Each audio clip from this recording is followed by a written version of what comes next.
About the fact that you had, like, Black Fingers Red Wine's been out for a while now, so you must be thinking about new stuff.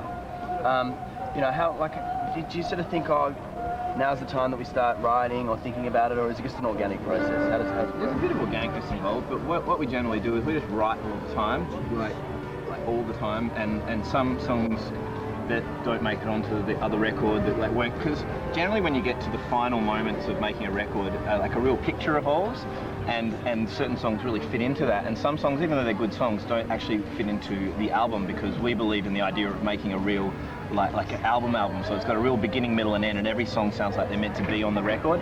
So when we get to the next record, it's like, you know, we generally start with like a really far out concept album, and then we slowly kind of rein it in until we have an Eskimo Joe album. So we just write all the time, and then when it gets to the final 3 months, that's when we kind of like knuckle down and we choose the songs that have like all the songs that have been written over that year or so. We just kind of go, that works, and a theme starts to evolve, and then we start to write around that theme. So it's always good to have a song that's sort of one or two songs that, if we're going for a stylistically different approach on the album, it's good to have a few songs that tie the two concepts together, if you know what I mean. From the past to the present. Exactly. Yeah, we call them bridging songs. yeah, like on Black Females Red Wine, you had Sarah, and Sarah was kind of like a real bridging song, because in some ways it was similar to From the Sea, you know, like similar dynamics and stuff, and we'll probably do that on the next record, you know, as well. What would you say was the defining sound of Black Fingernails? Well, I think they're somewhere between the actual song Black Fingernails, Red Wine, New York, maybe. and New York. Yeah, they were the two kind of darkness. Yeah, there's dark, but also there's kind of production ideas on that. Like, for instance, there's the kick drum that just keeps going as well. We like that idea of kind of moving into a realm where people can kind of move their body to the music as well as sing along, you know. Plus, we're trying to do the last album was when the last album we had a real idea of grandeur as well. There was like, we dropped a lot of instrumentation out in order to get sounds bigger, and I think that's going to carry forward to the new album as well. Did it make it really fun to play live, this album? Because it's all that sort of heaviness and the grandeur, like. Yeah, it was easier to play. Yeah. Than the last one had everything in the kitchen sink. Like a song like Life Is Better With You actually had 74 tracks on it. Right. And the guy who was mixing it, Nick Launay, who's a genius, he was like sitting there kind of going, how am I going to fit this all on 2 speakers? Yeah. Whereas this time we decided we want arrangements that you could kind of drive large cars through. And then on the next record we want arrangements that you can drive trucks through. Yeah. So even more space kind of thing. We kind of found that the less is more thing, like the more guitars and like big kind of chugging guitars that you take out, the more heavy it actually sounds. Yeah, that is interesting. I hadn't thought of it that way. Well, we'll come back to more Eskimo in a sec, but you wanted to request a song, guys? Yeah, the song that we all got quite inspired by recently was Gautier. I don't know, it sounds like I'm talking about a goiter every time like I say his name.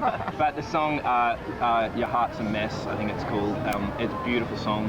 Production-wise, it's beautiful as well, and really inspiring music. I think he sounds like an artist you can eat frites to. Yes. Gautier. Back in a sec. Is it because you're home that you guys just feeling creatively inspired? Like, you're sitting here just thinking, oh, there's this song, what do you think about this bit? This is just us all the time. We're just music nerds. Yeah, pretty much. See, we go to parties, and if all 3 of us are there, we'll kind of sit there talking about songs and what songs we're working on. Any one of our friends is there that's in a band, we'll sit there and go, oh, check out this riff. Love that, you know.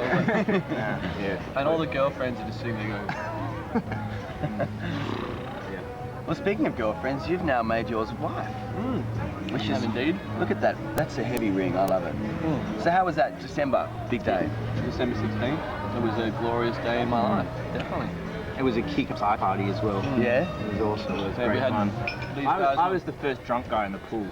You know when you go to after party and there's that first drunk dude, everyone in the pool. That's true. That was me. Did they follow you, or was it just you in there just playing? It's very 80s college movie, isn't it? Just need someone diving down a flight of stairs into a kiddie pool filled with beer. Yeah. Good be there. So you haven't had time for the honeymoon yet, though? A couple of weeks we'll go on the honeymoon. Where are you going? Italy. Because Jen's Italian, isn't she? Brilliant. So a bit of a tour, or are you just getting a little house in Tuscany? We're going to do the whole thing. All of Italy, every single stop. Are the boys invited? Are they going to pop over and meet at the end? Well, we're going to come over and write the next album. Sorry, Jen, I'll be there in 2 seconds. I think we're taking a month off, and everyone's going to do a bit of travelling. I think Joel's going to Thailand. Yep. And Cav might go over to Europe, visit a few friends in I'm going London. around the world. Got around the world ticket. Yeah, I've got a whole lot of friends who are all over the place actually. Like Justin from End of Fashion's going to be in New York, so going to take my recording gear and do a little bit of recording with him there. And I've got some friends in London as well, do the same thing there. So I'm going to do a bit of a working holiday. So there's vacations coming up, but what about touring? You've got to come back and be playing on the stage again soon. We're about to embark on the most spectacular tour we've ever done. There's going to be visuals, there's going to be full-on light shows, there's going to be massive venues. So when you say big venues and big light show, give us a hint. Well, we won't talk about the venues, but we're going to have like big screens with visuals going on and cameras and like lights, and it's just going to be like the biggest stadium experience of your life. Yeah, including Zoo TV. Yeah, Zoo TV. Rubbish. Really? Were you inspired by music the big day out? Is that what it was? Wow. Now the thing about when we released this record, we did a lot of press and we kept talking about stadium rock. Yeah. And that's a stadium rock album, even though it's Weren't you kind of taking isn't really, risks? isn't it? Yeah, we were, but now we're going to take the piss out of ourselves and actually try to do a stadium rock show. So it'll be good fun. Oh, that sounds excellent. All right, well let's have a song to chill out and have beers to and think about big ideas for tours. It's Daydreamin', Lupe Fiasco, Jill Scott, more Eskimo Joe in a second. And you guys have been going to the States a lot. Is this, obviously you went there to record New York. What was that video making like? Was that good? It was good. It was a bit of a hazy experience, actually. I mean, like we did like a little mini doco while we were doing it as well, which has actually turned out really good. But So there was a camera in it right on us the whole time. But it was actually a nice way to see a couple of spots in New York that we wouldn't have probably got around to seeing. Like we went to Central Park and checked out strawberry fields there, which was a weird place. Like There were so many random characters, and in the middle of it all, I was saying to Cav, look at all the random characters, and he turned to me and said, dude, we are random characters. We've got a camera crew on us. So I'm like, yeah, you're right, actually. yeah, we don't look like anyone else there. The one thing you notice about the States is we all have longer hair in Australia.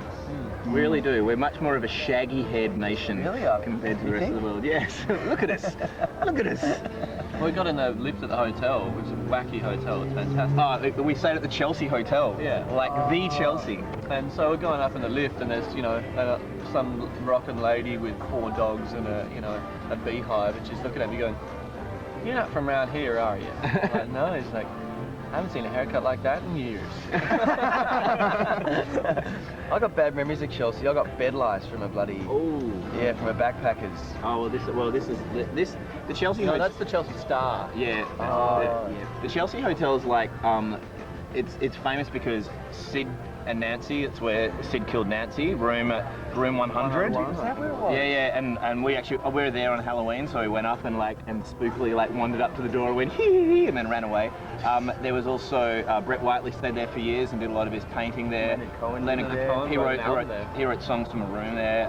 There was Patti Smith did she stayed there and did all those famous Robert Mapplethorpe pictures, and apparently, well, we're not quite sure actually, but It wasn't the same room. we were apparently staying in the Patti Smith room, which I got all excited because I thought because it looked really similar to the. I was in the Leonard Cohen room. Yeah, which probably wasn't, and No. and apparently the other guys were. I believe you're in the Michael Jackson room. But basically, it's got a really good history of artists staying there, and the wall, 10 stories, and every single wall, every single space on every wall of every 10 stories is filled with amazing art, and some of it not so amazing. But art all the same, because I guess that's And it's all, but it's all done from the you people can't pay your rent. Yeah, all It's the people all who stay donated. there. It's all donated by the people who stay there. So could you say if you thought of writing a song while you were there, or maybe you'd done New York, would it be a bit naff to kind of put a photocopy of the lyrics? It'd be great to actually just get a continually looped copy of it and stick it on the wall so it's continually blaring out. Unfortunately, That Leonard idea. Cohen already wrote Chelsea Hotel, Right. which is one of my favourite songs of all time. Okay. And maybe every room could have a different song called New York playing. Yeah. Because there'd be enough to fill many rooms. Yeah. There's lots of songs called New York. There certainly are. What's your favourite song called New York? apart from your own? Oh, New York, really. New York. You two have a great Yeah, song that's called true. New York. For me, my Bryan favourite Adams New one's York a good one. song's probably Chelsea Hotel, I reckon. Okay, fair enough. Well, let's leave it with New York, which is the Eskimo Joe song, which is your latest single, and have a look at it with the whole John Lennon New York t-shirt whipping off. Very cool indeed. Thanks very much for talking to us. Our pleasure, very mate. much. And have fun on your vacations. Yeah, you too.